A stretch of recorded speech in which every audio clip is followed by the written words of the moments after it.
നമുക്ക് ചിലപ്പോൾ അറിയാതിരിക്കാം ഒരു പ്രോനൗൺ എന്താണെന്നും അതിന്റെ യൂസേജ് എന്താണെന്നും, അല്ലെ? ഒരു പ്രോനൗൺ എന്ന് പറയുന്നത് ഒരു നൗണിനെ റീപ്ലേസ് ചെയ്യുന്ന വേർഡ് ആണ്. എക്സാമ്പിൾസ് ആണ് ഐ, വി, യു എക്സെട്ര. അപ്പോൾ നമ്മൾ ഇന്ന് പറയാൻ പോകുന്നത് ഈ പ്രോനൗൺസ് രണ്ട് ടൈപ്സ് ഉണ്ട്. സബ്ജക്ട് പ്രോനൗൺസും ഉണ്ട്, ഒബ്ജക്ട് പ്രോനൗൺസും ഉണ്ട്. ഒരു സബ്ജക്ട് പ്രോനൗൺ എന്ന് പറയുന്നത് ഒരു സെന്റൻസിലെ മെയിൻ ആക്ഷൻ ചെയ്യുന്ന നൗണിനെ റീപ്ലേസ് ചെയ്യുന്നു. അതുപോലെ ഒരു സബ്ജക്ട് പ്രോനൗണ് എപ്പോഴും ഒരു വെർബിന് മുന്നെയാണ് വരിക. കുറച്ച് എക്സാമ്പിൾസ് പറയുകയാണെങ്കിൽ ഐ ലവ് റീഡിംഗ് ബുക്സ്.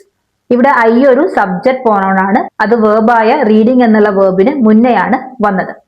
അതായത് ഈ സെന്റൻസിൽ ഐ ആണ് ആക്ഷൻ പെർഫോം ചെയ്യുന്നത്. അടുത്ത എക്സാമ്പിൾ ആണ് ഷീ റൺസ് എവറി മോർണിംഗ്.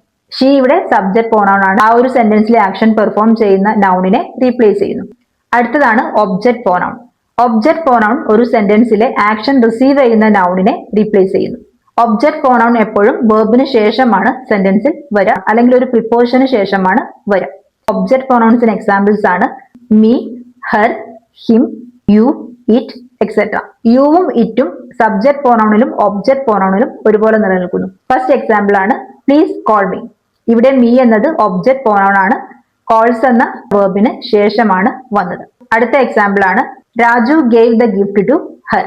ഈ ഒരു സെന്റൻസിൽ രാജു എന്നുള്ളത് ഒരു നൗണും ഹെർ എന്നുള്ളത് ഒബ്ജക്ട് പ്രോനൗണുമാണ്.